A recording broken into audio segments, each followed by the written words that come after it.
ಅಲ್ಲ ಇವ್ರು ಎಮ್ಮರಡ ಕಾಯಿಪಲ್ಯನೂ ಕೇಳ್ತಾರ ಎಲ್ಲನೂ ಕೇಳ್ತಾರ ದುಡಿ ಅಂದ್ರೆ ನಾ ಯಾಕಂತಾರ ನಾನು ಒಬ್ಬನ ದುಡಿದು ಸಾಯ್ಬೇಕು. 200 ರೂಪಾಯಿ ಕೊಟ್ಟಿದ್ನಿ ಸಂತಿಗೆ, ಏನಿತ್ತು ಕಾಯಿಪಲ್ಯ ತಂದರು ಏನು ಹೊಳ್ಳಿ ಸಂತಿಗೆ ಹೋಗಿ ಹೊಳ್ಳಿ ಬಂದದ್ದು ರೊಕ್ಕನ ಕೊಟ್ಟಿಲ್ಲ ನನಗೆ. ರೊಕ್ಕನ ಹೊಳ್ಳಿ ಕೊಡಲಿಲ್ಲ ನೀ ಸಂತಿಗೆ ಹೋಗಿ ಬಂದ. ಅಯ್ಯ ಮಾರಯ್ಯ, ಕೊಡೋದ ನೀ 200 ರೂಪಾಯಿ ಕೊಟ್ಟು ಸಂತಿಗೆ, ಅದ್ರಾಗ ಹೊಳ್ಳಿ ಎಷ್ಟು ರೊಕ್ಕ ಹೊಳ್ಳಿ ಕೊಡ್ಬೇಕು ನಾನು ನಿನಗೆ? ಅಲ್ಲ ಕಾಯಿಪಲ್ಯನಾರ ಜಗ್ ದುಡ್ಡೈತಿ, ಎಲ್ಲ 20 ರೂಪಾಯಿ ಪಾವು ಕಿಲೋ ಐತಿ. ಬದ್ನಿಕಾಯಿ ನೋಡಿದ್ರೆ 60 ರೂಪಾಯಿ ಕಿಲೋ ಅದಾವು. ಮತ್ತು ಬೀನ್ಸು 20 ರೂಪಾಯಿ ಪಾವು ಕಿಲೋ. ಹೀರೆಕಾಯಿ 20 ರೂಪಾಯಿ ಪಾವು ಕಿಲೋ. ಆಲೂಗಡ್ಡಿ 40 ರೂಪಾಯಿ ಕಿಲೋ ಅದಾವೆ. ಚಪ್ರನ್ನು 40 ರೂಪಾಯಿ ಕಿಲೋ ಅದಾವೆ. ಎದನ್ನು ಬಿಡ್ತಿ ಎದನ್ನು ತರ್ತಿ? ನೀನಾರ ರೊಕ್ಕನ ಹೊಳ್ಳಿ ಕೇಳಾಕತ್ತಿ. ಎಷ್ಟು ರೊಕ್ಕ ಹೊಳ್ಳಿ ಕೊಡಲಿ? ಕೊಡೋದ 200 ರೂಪಾಯಿ ಕೊಟ್ಟಿದಿ. ಕಾಯಿಪಲ್ಯನಾರ ಊರದು ಹೇಳ್ತೈತಿ. ಅಲ್ಲ 200 ರೂಪಾಯಿ ಕೊಟ್ಟೆ, ನಾನು ನಿನಗೆ 200 ರೂಪಾಯಿದು ಸಂತಿ ಮಾಡಿದೆ. ಹಿಂಗಾದ್ರೆ ನಾ ಇನ್ನೇನು ನಿಮ್ಗೆ ರೊಕ್ಕನ ಕೊಡೋದಿಲ್ಲ. ಏನೋ ಕೊಟ್ಟೋದು ರೊಕ್ಕನ ಹೊಳ್ಳಿ ಕೊಟ್ರೆ ಕೊಡಾಕ ಬೇಸಿ. ನೀವು ಎಲ್ಲಾರ ಹಿಂಗೆ ಮಾಡಿದ್ರಂದ್ರೆ ಇನ್ನೇಮೆ ನಾನು ನಿಮಗೆ ರೊಕ್ಕನ ಕೊಡೋದಿಲ್ಲ ಸಂತಿಗೆ. ಹಂಗಾರ ನಾವೇನು ಸಂತಿ ಮಗ ಹೋಗೋದಿಲ್ಲ. ಇನ್ಮೇಲೆ ಶುಕ್ರವಾರಕ್ಕೊಮ್ಮೆ ಸಂತಿಗೆ ನೀನು ಹೋಗು, ನೀನು ತೊಂಬ. ಅದು ಸವಿ ಇದ್ರು ನೀನು ತೊಂಬ, ತುಟ್ಟಿದ್ರು ನೀನು ತೊಂಬ.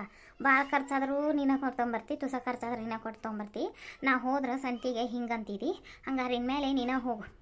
ಅಲ್ಲ ಮನ್ಯಾಗೇನು ನನಗೇನು ಹಾರೇ ಇರೋದಲ್ಲ, ಸಾವಂತ ಮಾತಂದು ಸಂತಿ ಕಂಡು ಸಂತಿ ಮಾಡ್ಕೊಂಬಂದ್ರೆ ಇಲ್ಲಿ ಏನೂ ಆಗಿಲ್ಲ. ಮನ್ಯಾಗೇನು ದಗದ ಇವಾರ ಹುಡುಗರೇನು ಮಾತು ಕೇಳುವ ಬಿಡುವ. ಅದೊಂದು ಮುದುಕಿ ಅಲ್ಲಿ ಕಟ್ಟಿ ಕೂತ್ಕೊಂಡು ಅದೊಂದು ಮಾತು ಕೇಳೋದು, ಹೊಳ ಚಾ ಕೊಡ್ರಿ ಅಂತ ಕೇಳ್ಬೇಕು. ಚಾ ಕೇಳು ಹಾಕಿ ನಾ ಏನು ಮಾಡಲಿ? ಕಾಯಿಪಲ್ಯ ತಂದೇನಿ, ಇದನ್ನು ಹೊಂದಿಸುವಾರ ಎಲ್ಲ ಇನ್ನು ಹೊಂದಿಸ್ಕೊಂಡು ಮೆಣಸಿಕಾಯಿ ತೆಗೆದು ಹುರಿದು ಪಲ್ಯ ಖಾರ ಇಟ್ಕೋಬೇಕು. ಅಡುಗೆ ಯಾವಾಗ ಮಾಡಲಿ ನಾನು? ನನಗೆ ಅಡ್ಡಾಡಿ ಸಾಕಾಗೈತಿ, ಕಾಲು ಹರಿಯಾಕತ್ತಾವು. ಸಂತಿಗೆ ನೀನಾರ ಹೋಗೋದಿಲ್ಲ, ಆ ಹುಡುಗರು ಹೋಗಂದ್ರೆ ಅವು ನಾ ಯಾಕಂತಾವು. ಹೋಗಿ ನಾನು ಕತ್ತಿ ಹಂಗೆ ಕಾಯಿಪಲ್ಯ ಹೊತ್ಕೊಂಡ್ಬರ್ಬೇಕು. ಹೊತ್ಕೊಂಡು ಬಂದು ಮತ್ತು ಇಲ್ಲೇ ನೋಡ್ರವ ನಂದನೇ ಬರ. ಆತ ಚಹಾ ಹಾಕೊಂಬರೋಗ ನನಗೆ ಇದನ್ನ ಮಾತು ಹೇಳಿ ಬರೀ.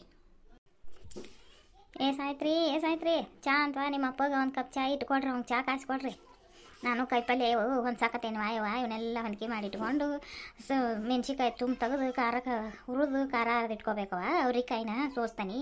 ಒಂದು ದಿನ ವಸ್ತಿ ಬಿಟ್ರೆ ಮತ್ತು ಇದ್ರಾಗ ಇದು ಹಾಕಾವು. ಇವು ನಾಡ್ದ ಪಲ್ಯ ಮಾಡಕ್ಕೆ ಬರೋದಿಲ್ಲ. ಅವ್ರಿಕಾಯಿ ಸೋಸಿಡ್ತೇನೆ, ನಾಳೆ ಮುಂಜಾನೆಗೆ ಪಲ್ಯ ಮಾಡಕ್ಕೆ. ನೋಡ ನೀನು ಬಡಿ ಒತ್ರ ಮಾಡಿ ಅಡುಗೆ ಮಾಡ. ನಾ ಮತ್ತು ಗೊಂಜಾಳ ಅಂತಲೇ ಮುಕ್ಕೊಳಕ್ಕೆ ಹೋಗವ ಅಲ್ಲಿ ಉಂಡು ಹೊಕ್ಕಿನ್ನ ಅಲ್ಲಿ ಯಾರು ಇಲ್ಲ ಗೊಂಜಾಳದಂತಲೇ. ಆ ಹುಡುಗನ್ನ ಕುಂದ್ರಿಸಿ ಬಂದೇನಿ. ಸಾಲಿಲಿದ್ದ ಬಂದಿಂದ ನಂದೇಶನ ಕುಂದಿರ್ಸಿ ಇಲ್ಲಿ ಬಂದೆ ನಾನು. ಮತ್ತು ಹೊಟ್ಟಿದ್ದಿದ್ದಿಲ್ಲ ದನಗಳಿಗೆ ಹೊಟ್ಟೆ ತುಂಬಿಟ್ಟು ಆ ಕಡೆ ಹಿಂಡ್ಕೋತಾರ ಬಿಡ್ತಾರೆ ಇಲ್ಲಿ ಇವರು ಅಂತಂದು ಬಂದೆ. ನಾ ಈಗ ಚಾ ಕಾಯಿಸ್ಕೊಡ್ರಿ. ತಡಿ ಹಂಗಾರ ನಾನು ಅಡುಗೆಗೆ ಇಟ್ಟು ಬಿಡ್ತಾನೆ. ಈ ಕಟ್ಟ ಇವನ್ನ ಹೊಂದಿಸ್ಕೋಕೆ ಬರ್ತೈತಿ. ಅಡುಗೆನ ಮಾಡಿಬಿಡ್ತಾನೆ ನಾನು, ಉಂಡು ಹೋಗುವಂತಿ. ಅತ್ತಾಗ ಮಕ್ಕಳೆಲ್ಲ ಅಡ್ಡಾಡ್ತೀವಿ.